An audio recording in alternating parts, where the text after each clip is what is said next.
the Baen Free Radio Hour.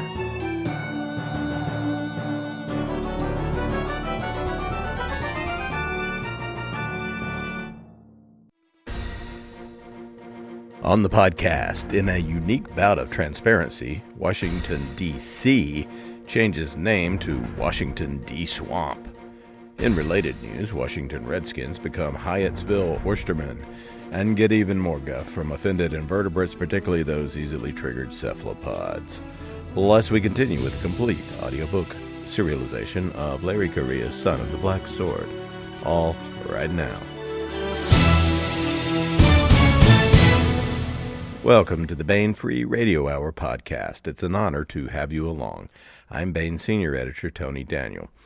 We have part two of the two-part interview with John, Ringo, and Mike Massa talking about their new entry in the Black Tide Rising series, River of Night. This one is the follow-up to Valley of the Shadows, which turned our attention to Tom Smith, brother of Steve Smith, from earlier books, and Tom's cohorts, who are dealing with the zombie apocalypse in New York. But in this one, Tom and his forces escape from New York and head for Site Blue and ultimately the Tennessee River TVA Dam, where there's a chance to restart civilization. But along the way, the group faces stiff resistance from rogue humans as well as zombie hordes. And we continue with a complete audiobook serialization of Larry Correia's great high fantasy novel, Son of the Black Sword. Now here's the news.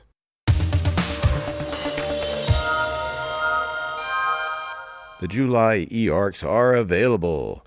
Now, an e-arc is the sound your fashion-conscious daughter makes when she sees that you put her new Lilly Pulitzer travel mug in the dishwasher, and it is all foggy now and ruined. No.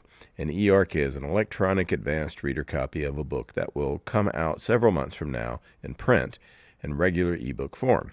You can get your favorite series' latest or author's latest months in advance, albeit with a few typos along the way, since these have been edited but not quite proofread yet.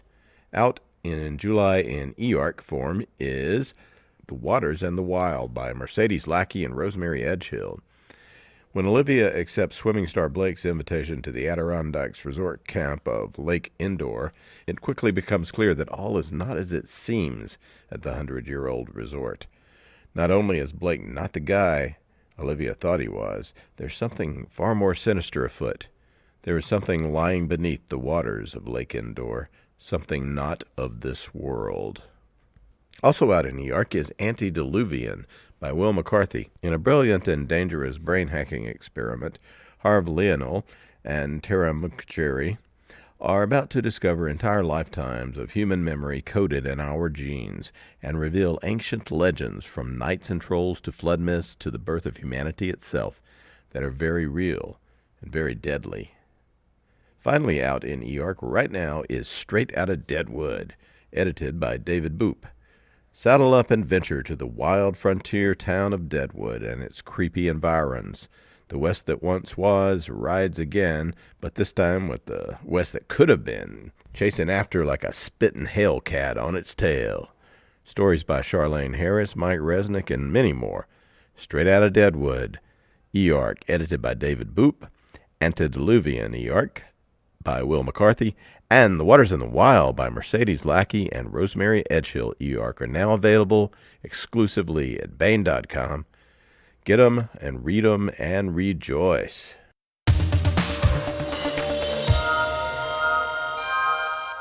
This is part two of a two-part interview with John, Ringo, and Mike Massa, authors of River of Night. Part one is available last time on the podcast.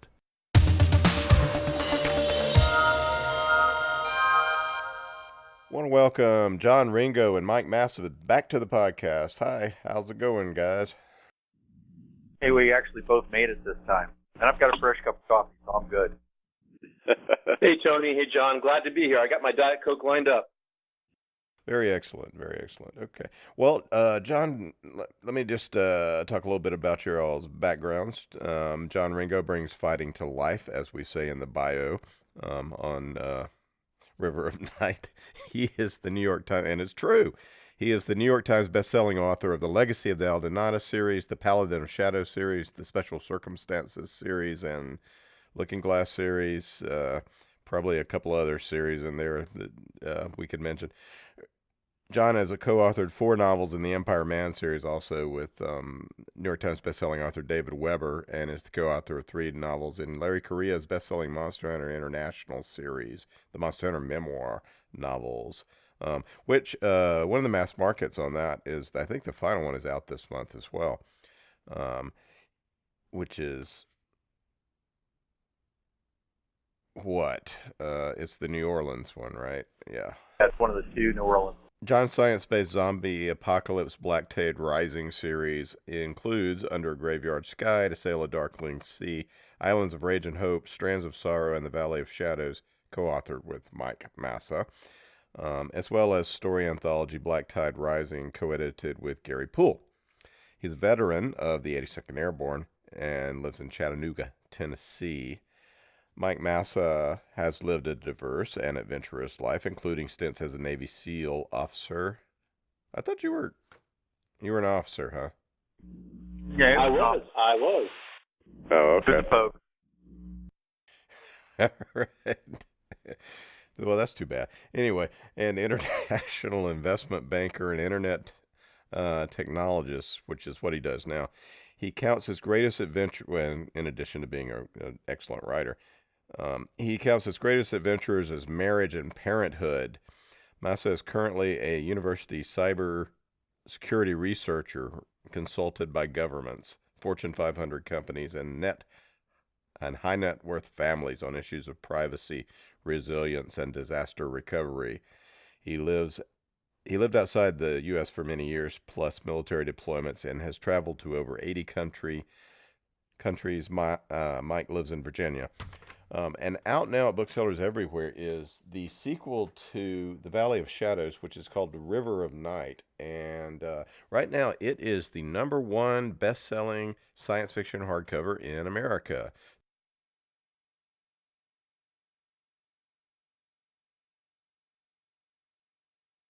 The thing about it is that the electrical industry is a constant source of industrial accidents.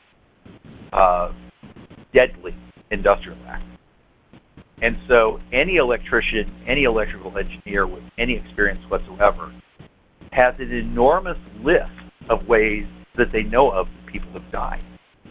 And so if you have a situation where you have a large number of people who have to die, the person to go to is an electrical engineer, because they'll just say, well, give me enough electricity and I can kill as many as you want. Yeah, John, one of the great quotes that John put in there is one of the operators at this electrical plant is warning new arrivals away from large swaths of land around the dam, and they go, have you mined it? Are there explosives? And she says, no, it's one big series of industrial accidents waiting to happen. You know, besides, I'm an engineer with 30 megawatts of power. Explosives would be redundant. Yeah, that's still in there. Don't worry. It's a great line. Mr. Smith, I am an electrical engineer with 30 megawatts of power at my disposal. Explosives would be redundant. Yeah, those dams are cool. The amount of energy that a TVA dam puts out is mind blowing, right? Yeah. I mean, I actually got interested in hydroelectric dams because of a completely different series. But once I started taking a look at them, and everybody knows about hydroelectric dams too. People who listen to this podcast know about hydroelectric because they're just smart people. Okay.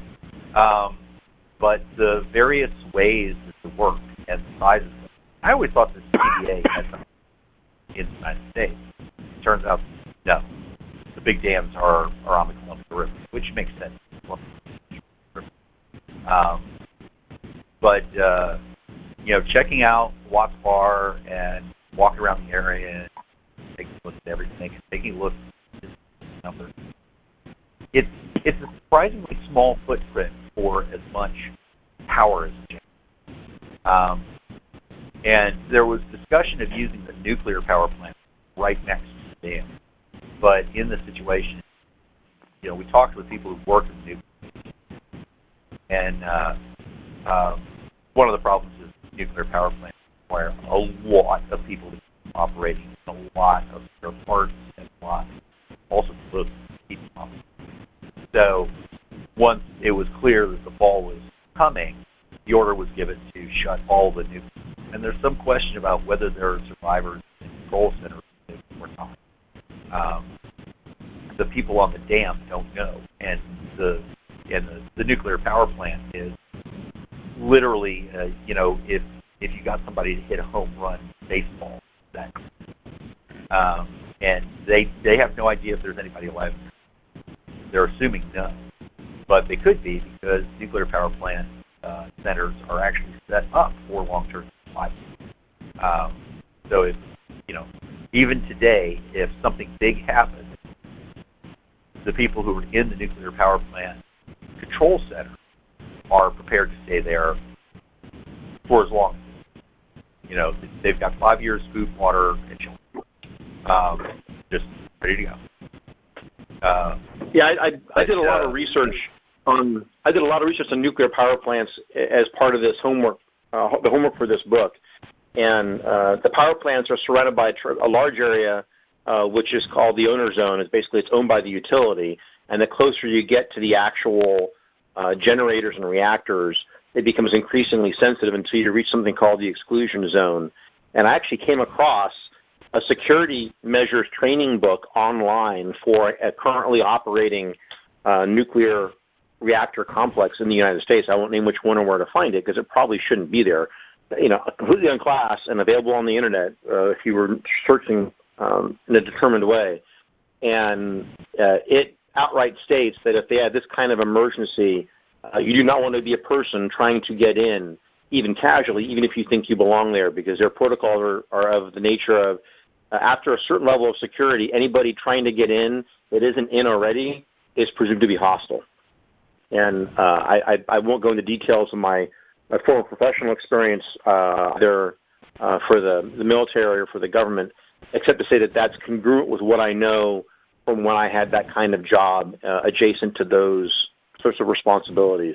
So we just accepted that we weren't going to go into a lot of detail about that, but if there's any hand-wavium, it is the least needed as far as our treatment on the nuclear power plants. Perfectly open source, unclassed detail about nuclear power plants, they can't operate unless there's a load for them to feed.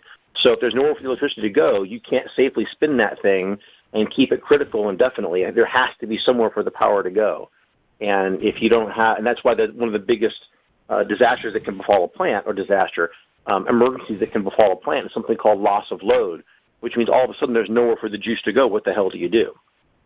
And I'm grotesquely simplifying the language just to be brief in my remarks. But yeah, the nuclear power plants are an interesting asset that John and his collaborators may explore in future books, but they're definitely there, and some of them are going to be attacked. Yeah. Well, we can actually we've got some really cool nonfiction articles by former nuclear plant inspector Jim Bell on the Baen.com website that has a lot of cool stuff as well. So what happens when the map is found is that this other great character and our semi-love interest, but also a heroine in the book, Risky Kabayeva, she decides that she doesn't want the Gleaners taking this little girl that they've found away and putting her in a bad place. Tell us a little bit about Risky, and she really reminds me of some of the characters from the Ghost books as well. I don't know if that. There's a reason for that. One of the things is for those of you who are not, 100% John Ringo fans, I do not recommend the Ghost books because they're 50 Shades of Guns. But they were extraordinarily popular books. It's my most popular series in terms of things. In that you have a tribe in the country of Georgia called the Kildara. And the Kildara are leftover Varangian guards who have been breeding themselves specifically to warriors for thousands of years, or over 1,000 years, better way to phrase it. And so there's this group of farmers who, when a special operations guy drops in on American special operations guy drops in on buys the farm, he's just thinking he's turning them into a local militia that's world-class special operations, private military. So the Kildara are a real favorite among serious John Ringo. I like to refer to the Kildara as the Viking Brigadier because it doesn't exist. You know, Mike Harmon accidentally went through a gate that only opens every 200 years. You know, that's reality. But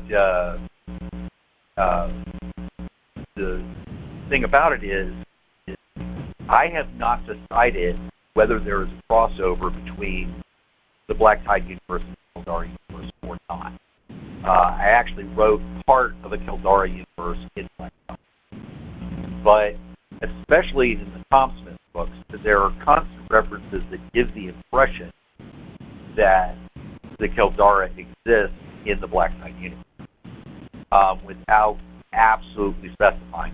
But it's little cameo references and sideline things that go on in these books that you're like, oh, okay, so the Kildara do exist. So Risky, at one point, you know, somebody says, so you're Russian, and she says, I don't really know what I am. And she talks about this stuff and her earliest childhood memory. And anybody who has the Kildara and know the Kildara look at it and go, oh, no wonder she's so badass, she's fucking Kildara, right? Because even the Kildara women are about as dangerous as men. So is Risky Kildara? Is she not Kildara? The guy who controls both universes won't say. But she's very similar to Kildara. Let's put it that way. Well, so that's what you know about her is that what we do know about her from Valley of Shadows is that she's an adult survivor of someone that's been trafficked into New York City years prior, and was initially a plaything, and then later a confidant lover, and then later, because of her natural ability and frankly the relationship she had with her then boss, became sort of a assistant, not an executive assistant, but someone like a confidant. And then as the fall occurred, her ideas, he kept going back to her ideas. In any event, so she has a real hard-on, if you will, for sexual trafficking. And during the standoff, before the shooting starts, what happens is a miner comes running, being chased by a bunch of, we learn that they're gleaners. They're wearing firemen's coats, and she calls them scary firemen. And she goes running to this other group of people that includes one or two obvious women, and she runs straight at Risky and grabs her. And, of course, this triggers Risky in all the most dangerous ways, and she's just not having it. And Tom is pragmatic. He's like, look, this is terrible, but this is not a fight we can win. If we try and fight, we're going to lose. And she's like, yeah, we're not giving her back. That's that. He's like, if we fight now, people are going to die. You could die. We could all die here. Is this worth fighting for? And she goes, is there anything else worth fighting for? And he doesn't really have an answer for that. Because at that point, what I'll call the intermediate level boss, this where a video game shows up, and he wants the girl back. And things go sideways from there. But she's a complex person. She's very much not a damsel in distress, although she is entirely, how to describe this without pissing people off. She's aware that she's a woman. She's glad that she's a woman. She's perfectly okay with being a woman, and she takes the world on her terms, but pragmatically, is the best way that I can describe it. And like a lot of authors do, you borrow from people that you know. A way to describe Sorry, go ahead. Is hell. A way to describe Risky is the way that Heinlein would describe a lifelong sexually trafficked female who nonetheless has managed to retain a degree of sense and she has been trafficked most of her life, but she rises above it. This is a sexually trafficked Heinlein. She is somebody who is always going to survive, and yet at the same time retain a central moral code, which is very, very difficult to do in that lifestyle. But she retains the central moral code, and when you cross that moral code, you have a choice of killing her, or you have a choice of stopping, or killing her, or she's going to kill you. She's not Katia. For those people who read the Ghost, she's had Katia's lifestyle, but she is functionally Keldara, and the Keldara, they're survivors, and you can feed them, you can do anything you want to them, and they're just going to spring back. And if you tick them off enough, they'll kill you, and that's risky. She's had a hellish life, and she just keeps plowing along. Anyway, that's Risky. I like Risky as a character. Risky was actually Tom's character, and I really like Risky because she's not any sort of an exact stereotype. There's a lot of stereotypes of that sort of thing, and she doesn't fit any of them. Yeah, and she's a love interest for Tom as well, who, unlike Steve, is unmarried and unattached as we begin the sub-series. He's also far less... Tom very much... Yeah. Sorry, go ahead. Tom is far less idealistic than Steve. Steve is still an idealist. Tom is not. He's a pragmatist. He's absolute 100% pragmatist. Who, if you read the first books, to a certain extent, sold his soul quite happily to a bank that he considered to be very evil. If you really read between lines of the first book, he recognizes the Bank of the Americas is just heartless sharks. And he's fine with being a heartless shark. And in the second book, the question becomes, does he continue to be a heartless shark for Bank of America, or does he rise above that? Bank of the Americas, sorry. Or does he rise above that? That is the challenge for him. And so the scene with Risky that involves Elf, the young girl, from his perspective, sacrificing a young girl to avoid a firefight, that's no big deal. It's a no-brainer that, of course, you don't get into a firefight over her. She's not part of our group. She's unimportant to us. Hell, he'd sacrifice members of his group if that's what it took to keep out of a firefight, continue with his mission. He's very, very pragmatic, and at a certain level, he's very, very cold-hearted. And it takes him a while to break out of that. And that is the character growth that Tom Smith gets, that he realizes he needs to rise above that. He needs to be more of a person. He was considering himself a central character, or a secondary character in this pageant, if you will, in this grand disaster. Where are we going forward? I am a secondary character. How do I support? And he realizes by the end of the book, no, I have to become a primary. This has to be about something more than just. Originally, we were going to call, because this was originally one book, we were going to call it more than assaults.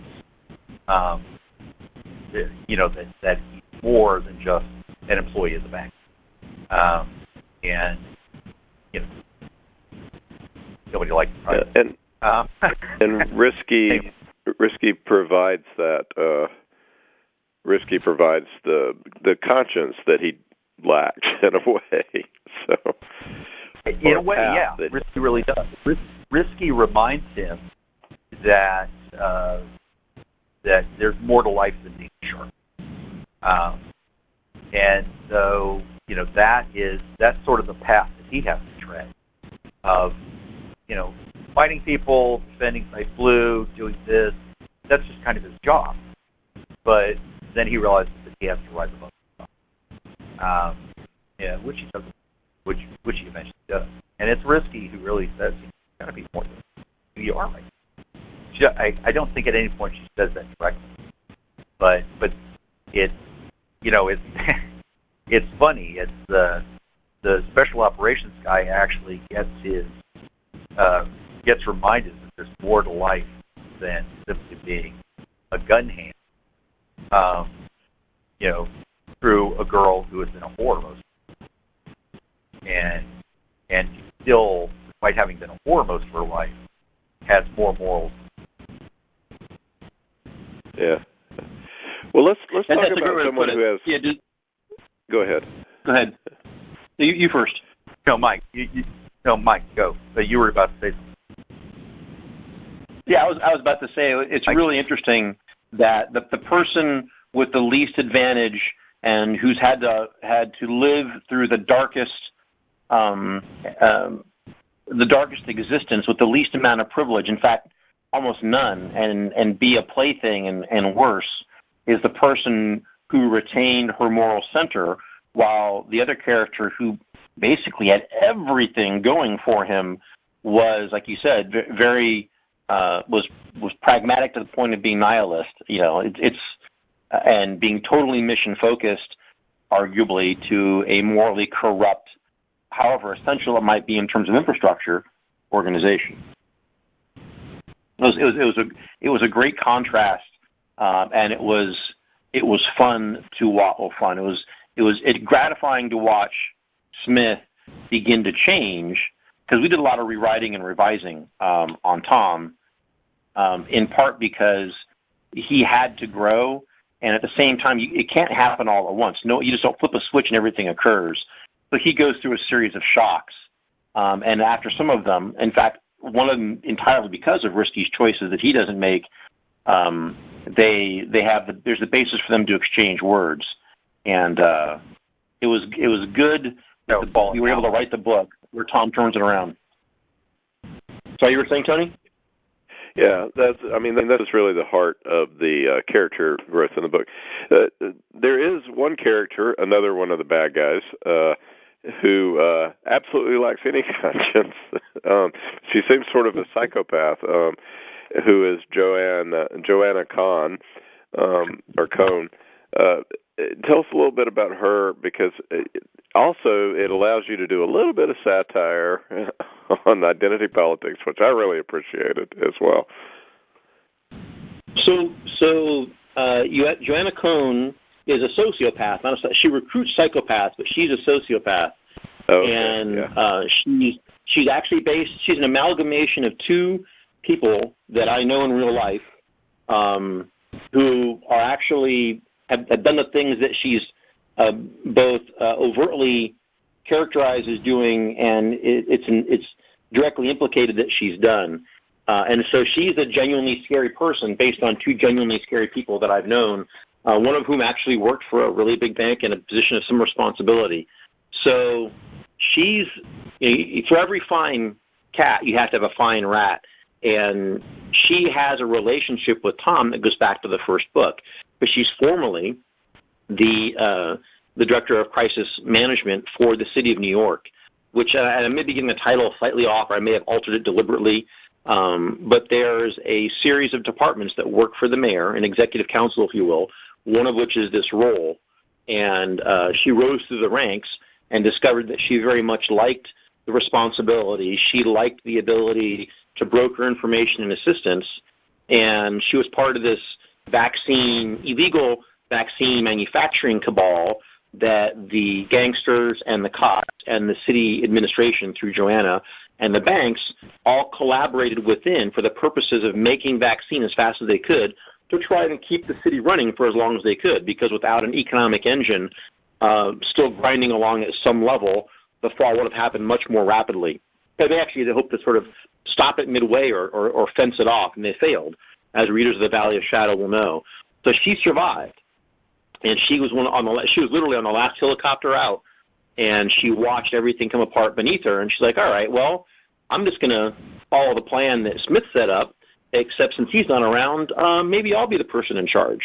And other members of the bank, notably Paul Roon, that ended up at Site Blue with Joanna and some of her staff are not necessarily aligned with her plan, and yet survival is a team sport, and she very cannily, knowing politics and personal relations and thinking a little further ahead than your average operator, has the whip hand, if you will. Yeah, and Paul is a main character in the book, and he's really likable, but he's not the leader that Tom is.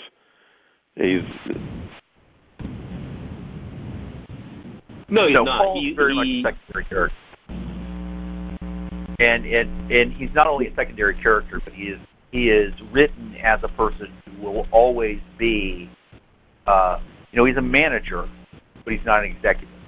Although he works in an executive position in the bank, he is a person who takes orders and then expands upon them intelligently, as opposed to a person who is the sort of person who is absolutely 100% self-directed. Tom Smith is written as a very self-directing character. Paul Smith is written as a person, as a human being, who is always going to be the extremely capable subordinate. And so when he's in a situation where somebody else has announced they're in charge, he just becomes the extremely capable subordinate. Until he realizes that this is not a person he wants to be a capable subordinate to, and then bye. Paul Roon is an example of a guy. Yeah. No, you won't.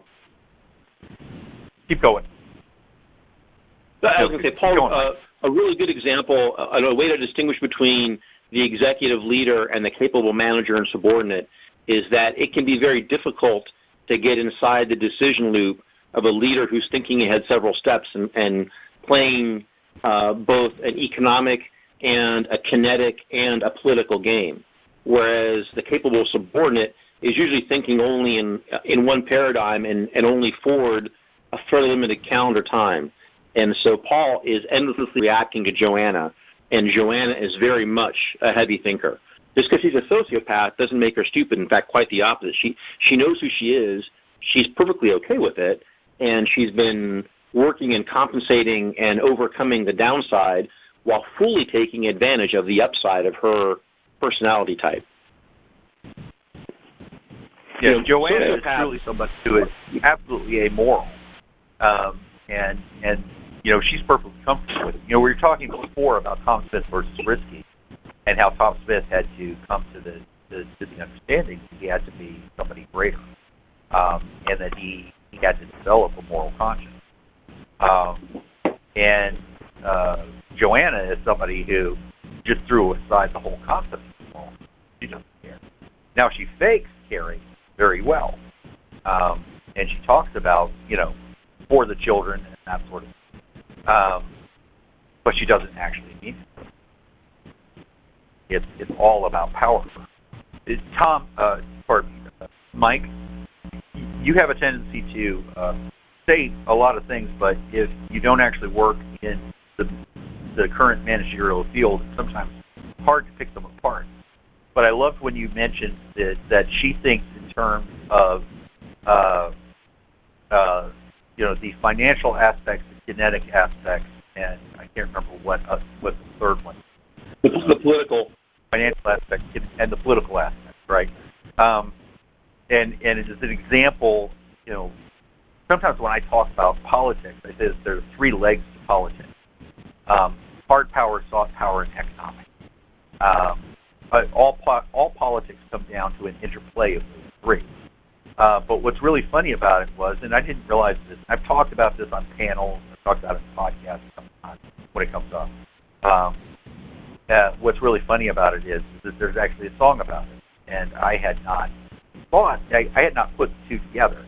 But what Mike was just saying is that Paul Roon thinks in terms of, getting this job done and, fixing the situation. And he's kind of looking at things in a correct way, whereas Joanna is looking at the future. All of it.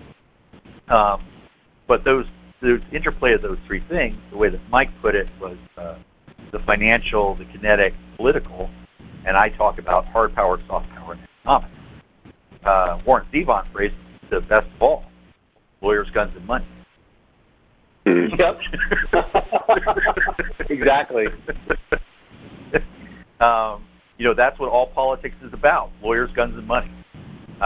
The order is wrong. If you ever happen to get into a bad situation, it's lawyers, money, then guns.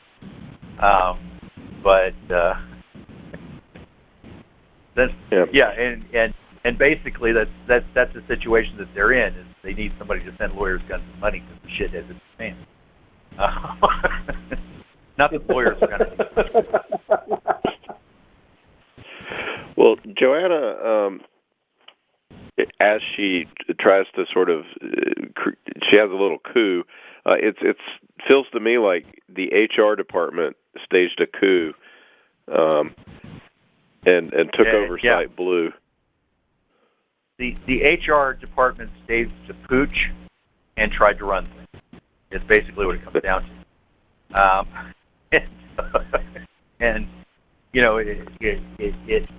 It was not a situation that was going to be able to continue in those conditions. Because one of the things that we really didn't focus on with Site Blue was that a lot of the people were local, and Mike and I had kind of a back and forth on several things, on some of the issues that would occur in that local area, because I understood the culture and the people of that area. Mike, of course, has worked primarily in urban areas, has worked primarily in sort of high-end business. And as everybody knows, there's a certain culture that surrounds him. Mike is not necessarily closely associated with it, but he's so used to that sometimes he doesn't realize that there are completely different cultures. Sorry, Mike, you don't. And one of the things that was going to happen for too long at Site Blue would be a pooch on the part of the refugees. They'd be looking at it going, this lady's nuts. And all the stuff that she's talking about, that may work up in Yankeeville, but it don't work down here. So the truth was, even if everything had come apart, Joanna wasn't going to last. She didn't realize that because she came out of the same culture, but she was surrounded by Tennesseans. One of the things that I've got some friends who are from Texas, and I kind of like to rib them because I go, you realize, of course, that it was Tennessee that taught Texas how to fight. And they look at me and they're like, what? And I go, yeah. How many Texans were there at the Alamo? Because almost the entire force of the Alamo was from Tennessee.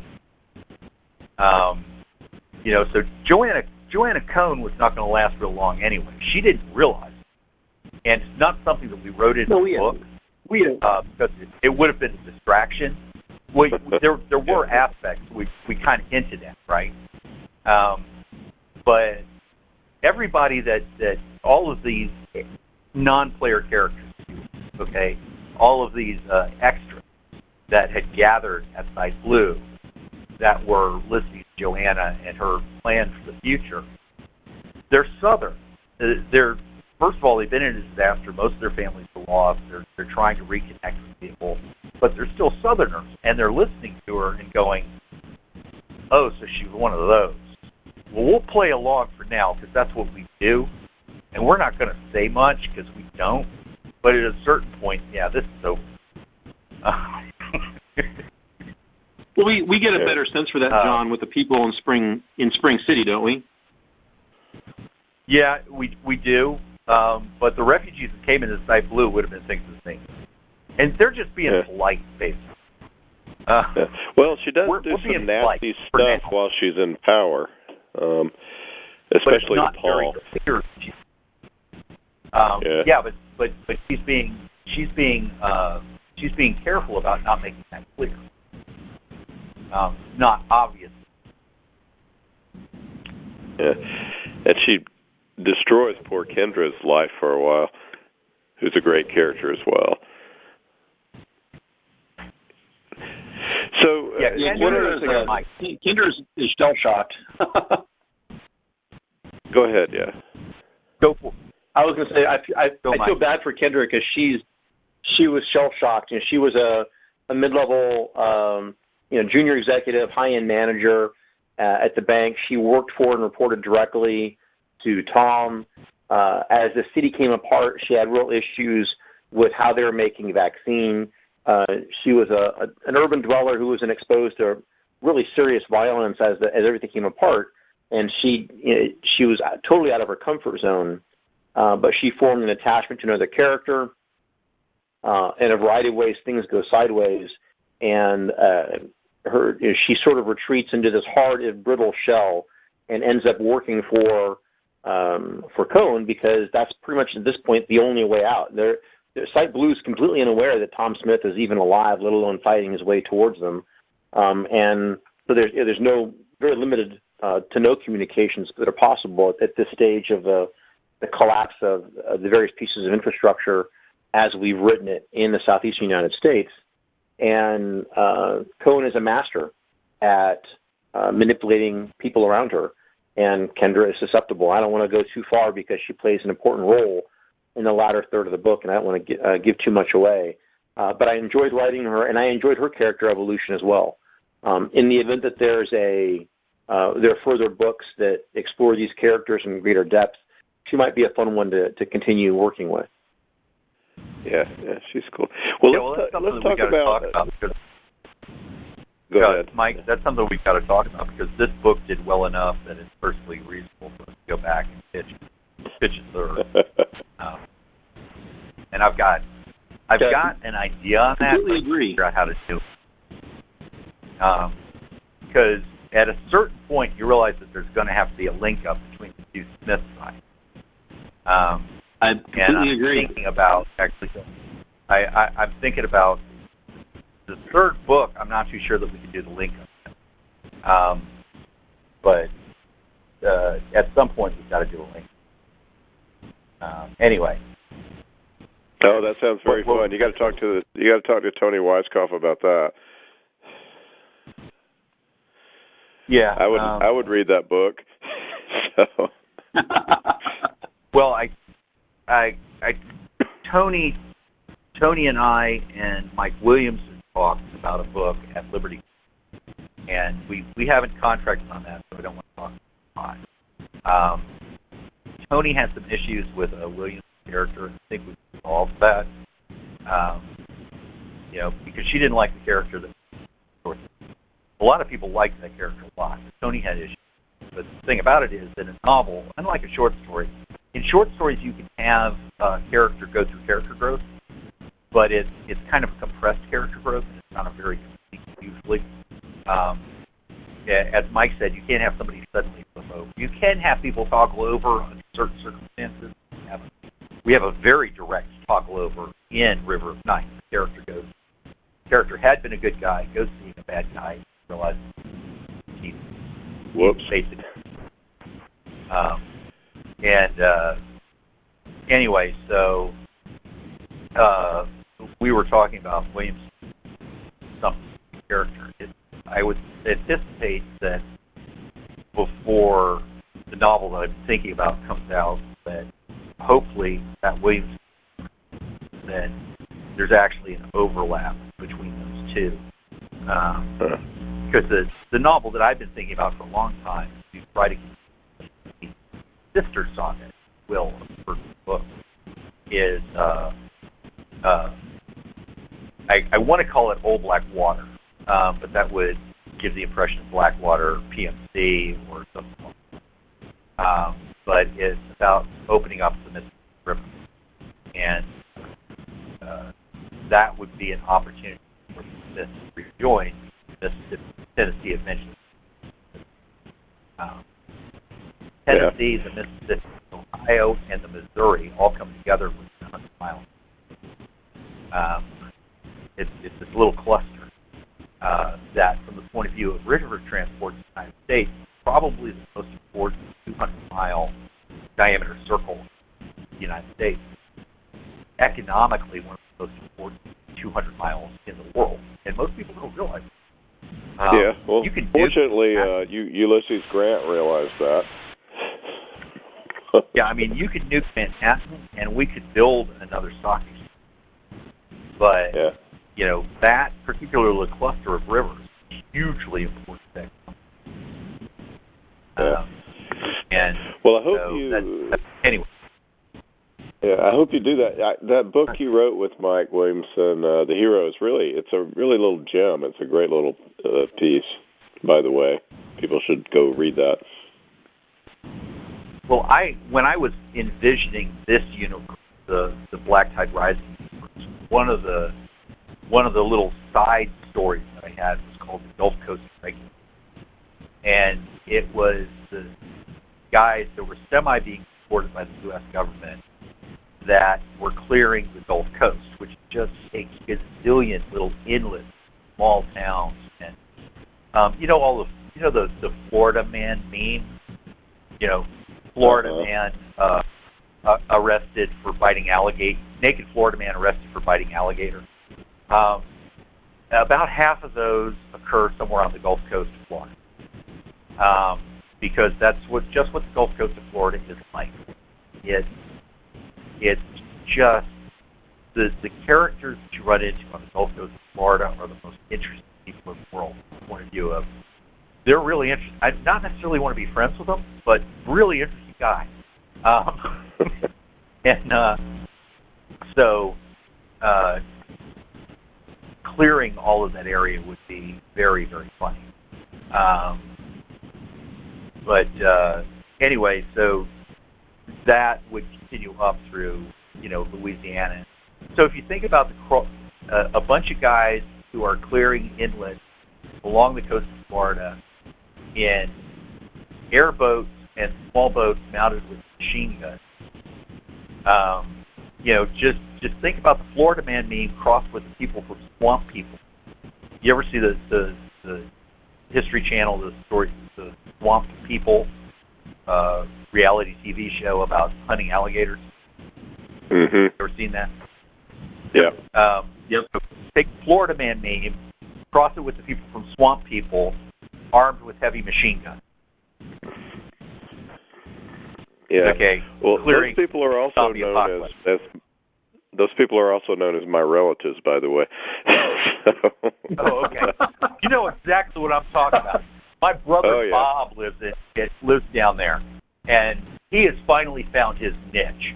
And I've said for years that Bob was born in the wrong century. He should have been born in the 16th century, so he was a pirate. And he has finally found his home on the Gulf Coast of Florida. That is his natural place.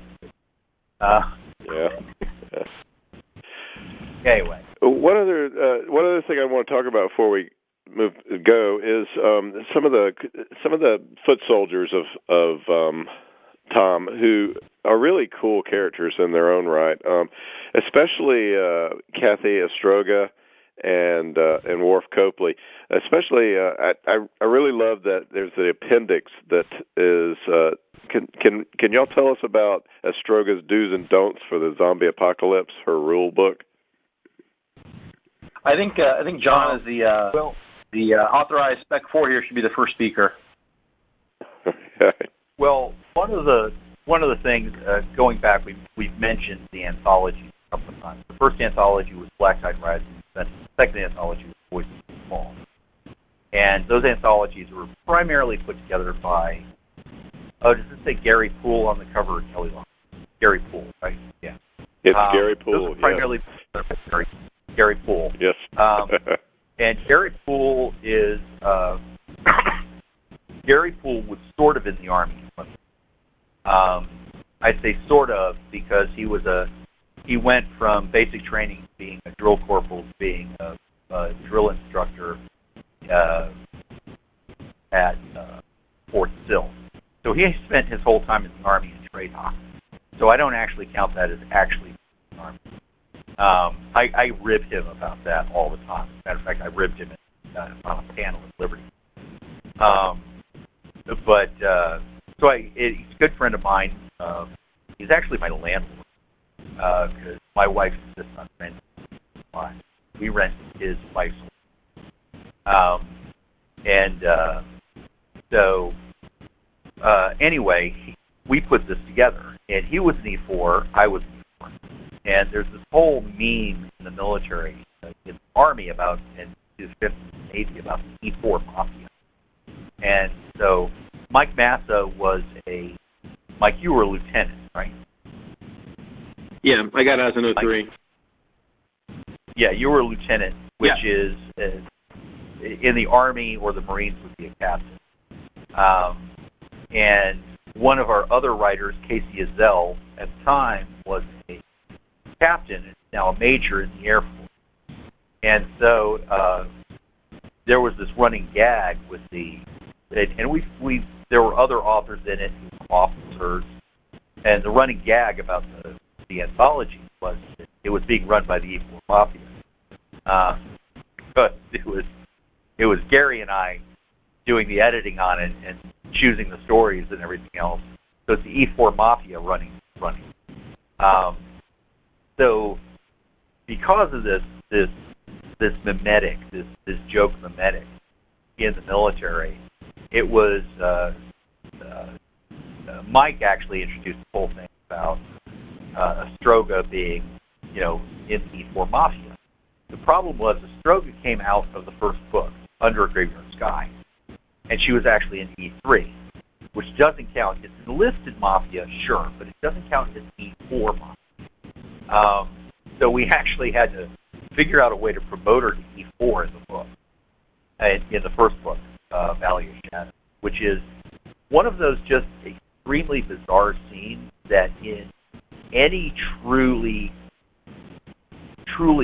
god-awful disaster, whether it's a military disaster or a humanitarian disaster like this, in any true disaster, you have moments of just pure, utter insanity.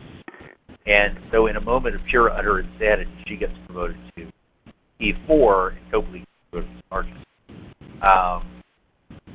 And it's a very, very bizarre scene for the book. It was necessary to get her promoted to E4, so it's a 4 joke. But it's also a very poignant moment in the book because it was drawn from historical examples, by the way, of just how screwed up things are when everything is coming apart. When everything is coming apart, there are just moments where the strangest and weirdest. And so you had in the first book, The Lost General, and that was actually taken from an example in the British Expeditionary Force World War II. But there are multiple examples of that sort of bizarre moment happening when there's just nothing left to do, when everything is and people who are used to being the ones who are in charge and fixing the situation is just unfixable, and they just collapse and go bonkers.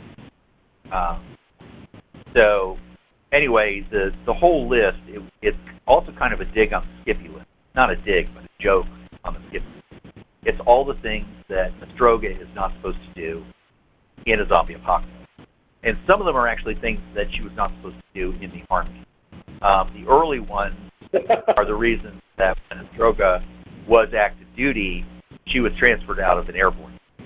And I didn't actually manage to slip in all of the things Astroga is not allowed to do while being in the airborne unit. But it ends with Private Astroga is no longer allowed to be in it or be associated with airborne because she was a leg clerk that was in an airborne force, and so she would do a lot of things to screw with paratroopers. One of the early ones is Private Astroga is not permitted to walk away from a set of personnel chute, whistling and ostentatiously closing a knife. And for people who don't know anything about parachute, it's very, very easy to damage parachute in such ways it doesn't work, especially if you have a knife. And all you got to do is damage a static one. Just cut it a little bit, and it will snap, and you're shoot to them. So, walking away from a pile of parachutes while ostentatiously closing a knife and whistling and your leg, it's like, oh, you motherfucking bitch. Because now you've got to go through every parachute and check it very carefully. But John, despite her being an admin specialist, she's like a 42 Bravo or 42 Lima. Like she tells her sergeant, I've got the soul of an 11 Bravo, of an infantryman, because she wants to get stuck in. She's not a wilting Willie. No, she's not a wilting Willie at all. That's based on a guy I knew who referred to himself as a sleeper operator, which, Mike, from your perspective, you might kind of take that as an insult. But the guy was a clerk. All that he did when he was in the military was be a clerk, and he never actually got assigned to any of the operator units. However, whenever he went through had any chance to go through advanced training, the advanced trainers would look at him and go, why aren't you an operator? Because the guy was just absolutely freaking deadly at infantry skills, but his job was being a clerk. He was one of those guys that he would always clear a room perfectly, every shot hit perfectly, every single motion that he did, it was like he was a freaking Delta. But he was a 71 Lima. He was a clerk type. And so the question was, why don't you go operator? He's like, I'm just doing 4 years and I'm putting it down. Why shouldn't I? But anyway, that's yeah. Astroga's do's and don'ts. Go ahead. One of the nice things about Specialist Astroga's do's and don'ts for the zombie apocalypse is that it did two things. First, a lot of those rules are really quite real. Not all of them, but a lot of them. There's more than a grain of truth and practical information being offered. But second of all, it was a chance to introduce some levity, because there are parts of the book that are just really, really dark. And one of the things that marks John's universe as so fascinating, and why so many folks want to contribute and work with John and collaborate in this, not just for anthologies, but for novels for that matter, is that it's a competent person's zombie apocalypse that features a way upwards and outwards back into the light of civilization, back into the rule of law that distinguishes us from, the medieval period and feudal society and all that crap. And as a result, that journey is there's parts of it are super dark. So the levity is critical, but these do's and don'ts, there's some practicality in there, especially if you're a relatively junior person who ends up, instead of working at an arm's distance from a relatively senior person, you're now working in their hip pocket. You're on the bench seat behind them in the Suburban during the zombie apocalypse. And so we had a lot of fun, not just with Gary Poole and with John, both former specialists, but with also members of John's reading public that had that Army experience. And we asked them, hey, what do you remember as being a do's and don'ts back when you were a Spec 4, or things that pissed you off? My son, active duty sailor, is a third-class petty officer, Navy version of an E4. And he gave me some insight into the Navy version. His favorite being, when my officer asks for details, I got to remind him, sir, if you ask that and I tell you, you can no longer claim you didn't know. And that made it into Astroga's rules, for example. Yeah. Those are John, maybe you could... I got 5 minutes left on this conference call that I reserved. Maybe you could sum up, and I can, and we can. Well, River of Night is already selling really well. Feedback on it, reviews of it have been excellent. If it's a thinking person's zombie environment, and this book doesn't even involve a whole heck of a lot of the zombies. It's more about how the characters interact in trying to rebuild and in trying to grab as much as they can that is falling and keep it crashing all the way to the ground so they can bring it back up. Not stealing it, but from the point of view of how do we bring back civilization. And electricity is a big part of that. So the aspect of securing the dam, making sure that it's safe, making it operate, fairly central. Yeah, and you do kill a lot of zombies with that dam, don't you? Yeah, well, then they figure out that they can kill zombies in job lots with the dam, and that also is very effectively. So, well, the book is very it's really cool. But you gotta check out the finale of this book. Even if you just read it backwards, you gotta read the book. Anyway, it's a great addition to the Black Tide Rising series. No, don't read it backwards, of course not, unless you're a proofreader. So, but the book is River of Night. It is at booksellers everywhere. It is #1 science fiction bestseller in the nation right now. And John and Mike, thank you so much for telling us all about it. Okay. My pleasure. I'll talk to you next time.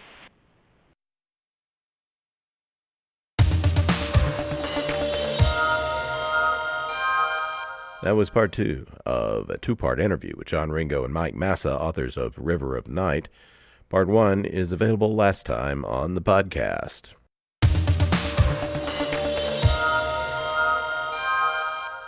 Now we continue with the complete audiobook serialization of Son of the Black Sword by Larry Correia, Book 1 in the saga of the Forgotten Warrior. After the War of the Gods, the demons were cast out and fell to the world. Mankind was nearly eradicated by the seemingly unstoppable beasts, until the gods sent the great hero Ram Rowan to save them. He united the tribes, gave them magic, and drove the demons into the sea. But as centuries passed, the descendants of the great hero grew in number and power. They became tyrannical and cruel, and their religion nothing but an excuse for greed. The people rose up, and the surviving royalty and their priests were made casteless, condemned to live as untouchables. The age of law had begun. Ashok Vidal has been chosen by a powerful ancient weapon to be its bearer.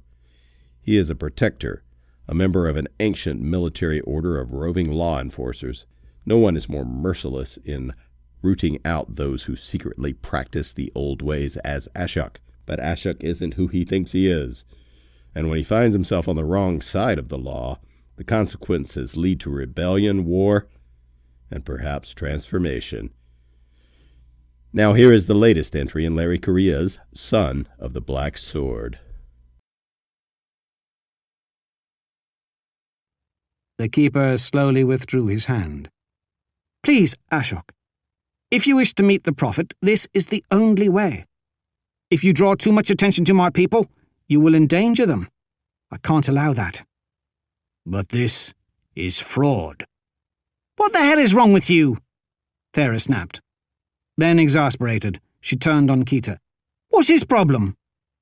It takes time to adjust to a new The problem should be obvious, Ashok said through gritted teeth. No barge-riding lawbreaker could possibly understand that lying left a taste in his mouth worse than the fish he'd tried to eat. I'm an untouchable. I can't use forged papers. I can't wear the insignia of another caste. But you can slaughter whole villages. You can execute women and children, she snapped. A monster who can slice the limbs off the relatives of lawbreakers just to send a message. Can't wear someone else's shirt. To hell with your law, protector. Ashok couldn't believe his ears. In his world, no one openly disparaged the law. In his mind's eye, he saw her severed head bouncing across the deck and into the river. But his mission required him to keep his anger in check, so he did. Thera remained there, glaring at him, strangely defiant. Thera, stop, Kita implored. There's no need. It's fine. Ashok took a deep breath. This was so hard. She had no idea how thankful she would be that he always followed orders. When it came to punishment, Ormond was an artist. It wasn't just the big things, but the indignity of the simple. "Thank you for the clothing." Thera stomped off without another word. Ashok watched her go. Keita looked like he wanted to say something, perhaps make up some excuses, but he refrained, which was a good thing right then. "What's her purpose here?" Ashok asked. "She keeps me safe. Since she tempts me to kill all of you, she's very bad at it." The city of Apura was the last Vidal holding before entering Thau lands. Borders shifted as the houses rose and fell in power, constantly struggling for land and resources. Before the Thau had claimed the hills to the south, the violent Somsak had ruled the region, and many battles had been fought against Vidal over ownership of Red Lake. The huge lake had earned its name centuries ago after a terrible raid had turned into a slaughter through the city, and the Somsak had hurled thousands of corpses into the lake. It was said that they had spilled so much blood in the water that it had attracted demons all the way from the sea. There could be no doubt that Bidea's messy end and the shocking revelation that their bearer was an untouchable had weakened his old house, but for now Vidal remained stronger than their southern neighbour. However, seeing how tense the locals were indicated that something was going on. The soldiers patrolling the docks were nervous and numerous, as if they expected a raid at any time. Ashok hadn't been keeping up on current events. Spending a year in prison had that effect on a man. He watched a squad of grey-clad soldiers jog down the cobbled street. They were wearing all their armour, but with none of the frivolous ornamentation typical of the warrior caste in peacetime. Their packs were heavy, as if they were expecting to be cut off from resupply and would have to make a go of it on their own for a long time. House Thau wasn't normally very aggressive, but Sonobat and Vokan were, and it wouldn't surprise him to see the Pura house try to take territory while Vidal was distracted. "It smells like there's a war brewing. I suspect there are troops massing on the other side of the border," Ashok warned Keita, as the two of them walked along the wooden planking of the river docks. "We should find out before trying to cross into the hill country." "Thera knows who to ask. As a keeper of names, I'm supposed to be far beyond petty partisan politics," Keita sniffed. "Don't start putting on airs. If I recall the history I was allowed to learn, wasn't the old priesthood cast down because they turned to evil and made asses of themselves?" "Something like that. Pride leads to wickedness, even for those who start with the best intentions," Keita said pointedly. "But I was trying to make a joke." "Come, sit. We'll wait for her here." Ashok put down the box concealing Angruvidal, and the two of them sat in the shade of some ragged tarps, killing time until Thera returned with her fraudulent papers.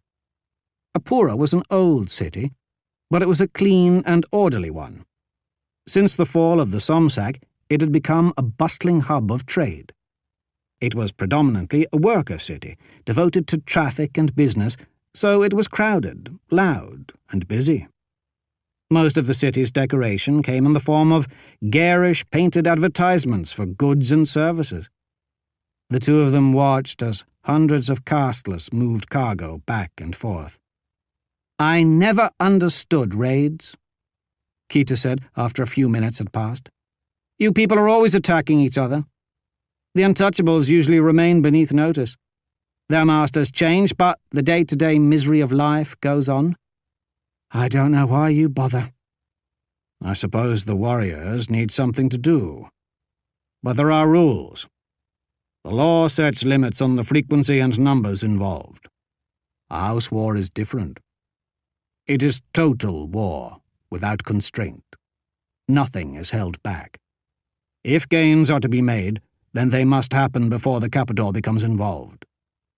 If Vidal is seen as weak or distracted, it wouldn't surprise me to see Thau try to claim this lake." Ashok waved his hand toward the multitude of barrels and crates being loaded and unloaded. "Then All the taxes on these goods would fill Thau's coffers instead of Vidal's. You only risk an unapproved war if the rewards are greater than the potential sanctions. Sanctions? Protectors. No one breaks up a fight quite like my old order. The Firsters and their rules. Even rules about murdering each other and stealing their land. Well, as long as everyone remains polite about it, then by all means carry on. Ashok was weary of killing his peers, especially when he didn't see a point to it. We'll be careful. I've no doubt I could destroy a small raiding party, but you asked me to keep a low profile. I don't think you want me to cut my way through a legion. That's very considerate of you. But according to what I've heard since we've landed, there haven't been any raids. Yes, Ashok, even the castless can pay attention to politics when those politics mean their huts might get burned down. Kita gave a small nod toward where several soldiers were walking along the planks, examining the laborers. I think all those extra patrols are looking for you. With his hair long and unkempt, and his beard grown out, it was doubtful anyone would recognize him. The only people who knew him well enough like that to give a good description would be Jagdish and the Coldstream Guards. They'll have no luck with me looking like any other castless scum. Kita snorted. Yes, because the castless have such a problem being heavy with muscle from all that extra meat they've eaten over the years. You call yourself castless, but you don't carry yourself like one. Considering your early years were spent as malnourished as mine, I'm amazed you're so tall. Yes, I am bursting with good fortune.